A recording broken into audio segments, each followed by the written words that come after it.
ਆਪਣਾ ਪ੍ਰੋਫੈਸਰ ਸਾਹਿਬ ਸਾਡੇ ਨਾਲ ਆ ਜੁੜੇ ਨੇ ਪ੍ਰਿੰਸੀਪਲ ਹਜ਼ੂਰਾ ਸਿੰਘ ਜੀ। ਹਜ਼ੂਰਾ ਸਿੰਘ ਜੀ, ਜੀ ਆਇਆਂ ਨੂੰ ਮੇਰੇ ਵੱਲੋਂ ਸਤਿ ਸ੍ਰੀ ਅਕਾਲ। ਰੂਬਰੂ ਜੇ ਤੁਸੀਂ ਪ੍ਰੋਫੈਸਰ ਸ਼ੇਰ ਸਿੰਘ ਕੰਵਲ ਜੀ ਦੇ।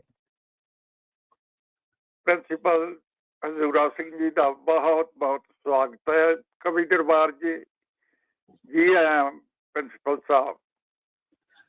ਕਵੀ ਸਾਹਿਬ, ਮੱਲੀ ਸਾਹਿਬ ਤੇ ਪਿਆਰੇ ਸਰੋਤਿਆਂ ਨੂੰ ਮੇਰੇ ਵੱਲੋਂ ਪਿਆਰ ਭਰੀ ਸਤਿ ਸ੍ਰੀ ਅਕਾਲ ਜੀ।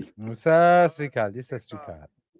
ਅੱਜ ਮੈਂ ਤੁਹਾਨੂੰ ਇੱਕ ਪਿੱਛੇ ਆਪਾਂ ਮਨਾ ਕੇ ਹਟੇ ਹਾਂ ਵਿਸਾਖੀ ਦਾ, ਖਾਲਸੇ ਦਾ ਜਨਮ ਦਿਨ, ਤੇ ਉਸ ਤੇ ਮੈਂ ਇੱਕ ਛੋਟਾ ਜਿਹਾ ਗੀਤ ਲਿਖਿਆ ਜਿਹੜਾ ਮੈਂ ਤੁਹਾਨੂੰ ਸੁਣਾਉਣਾ ਚਾਹੁੰਦਾ।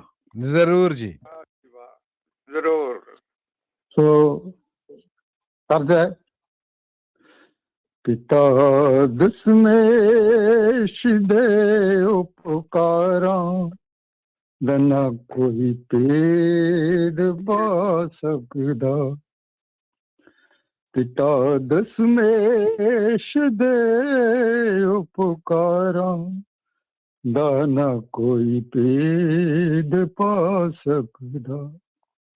ਇਹ ਸੱਚਮੁੱਚ ਉਹ ਹਕੀਕਤ ਹੈ ਜੋ ਹਰ ਕੋਈ ਆਜ਼ਮਾ ਸਕਦਾ, ਜੋ ਹਰ ਕੋਈ ਆਜ਼ਮਾ ਸਕਦਾ। ਪਿਤਾ ਦਸਮੇਸ਼ ਦੇ ਉਪਕਾਰਾਂ ਦਾ ਨਾ ਕੋਈ ਭੇਦ ਪਾ ਸਕਦਾ। ਵਿਸਾਖੀ ਵਾਲੇ ਦਿਨ ਸਤਿਗੁਰਾਂ ਨੇ ਇੱਕ ਦਰਬਾਰ ਲਗਾਇਆ ਸੀ। ਐਸਾ ਲੌਕਿਕ ਦਰਬਾਰ ਅਨੰਦਪੁਰ ਦੇ ਵਿੱਚ ਸਜਾਇਆ ਸੀ। ਨੰਗੀ ਸ਼ਮਸ਼ੀਰ ਨੂੰ ਕੱਢ ਕੇ ਗੁਰੂ ਗੋਬਿੰਦ ਸਿੰਘ ਸੀ ਆ ਸਕਦਾ। ਪਿਤਾ ਦਸਮੇਸ਼ ਦੇ ਉਪਕਾਰਾਂ ਦਾ ਨਾ ਕੋਈ ਭੇਦ ਪਾ ਸਕਦਾ। ਦਰਬਾਰ ਦੇ ਮੰਚ ਤੇ ਆ ਕੇ ਇੱਕ ਲਲਕਾਰ ਸੀ ਮਾਰੀ। ਸੰਗਤ ਜੋ ਪੰਡਾਲ ਵਿੱਚ ਸੀ ਉਹ ਤਾਂ ਸਹਿਮ ਗਈ ਸਾਰੀ। ਪੰਜ ਸਿਰਾਂ ਦੀ ਮੰਗ ਕੇਵਲ ਦਸਮੇਸ਼ ਪਿਤਾ ਹੀ ਪਾ ਸਕਦਾ। ਪਿਤਾ ਦਸਮੇਸ਼ ਨੇ ਵੈਸਾਖੀ ਦੇ ਦਿਨ ਖਾਲਸਾ ਪੰਥ ਸਜਾਇਆ ਸੀ।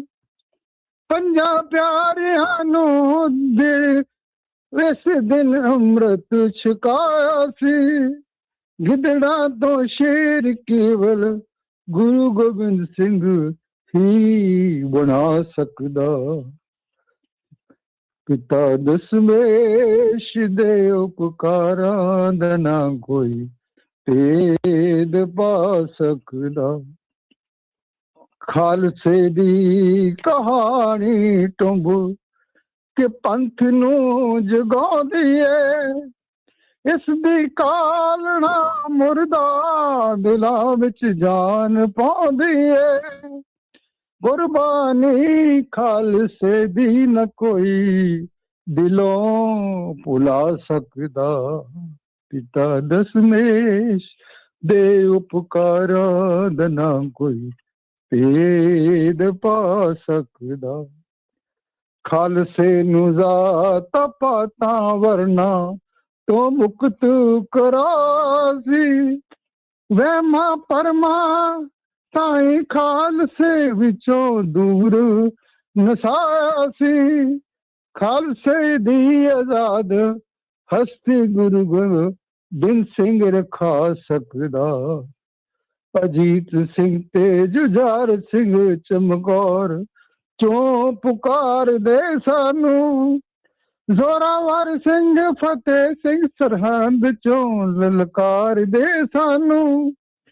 ਪੰਥਕ ਬੇੜੀ ਨੂੰ ਤੂਫਾਨ ਚੋਂ ਗੋਬਿੰਦ ਸਿੰਘ ਕਢਾ ਸਕਦਾ।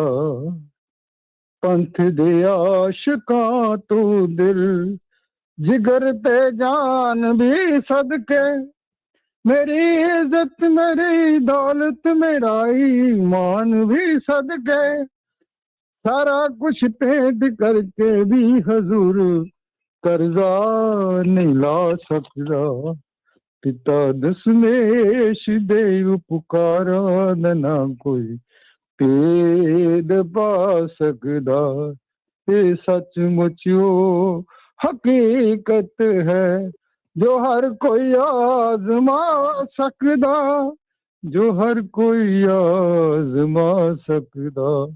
पिता दशमेश दे उपकारा ना कोई भेद पा सकदा, न कोई भेद पा सकदा, न कोई भेद पा सकदा।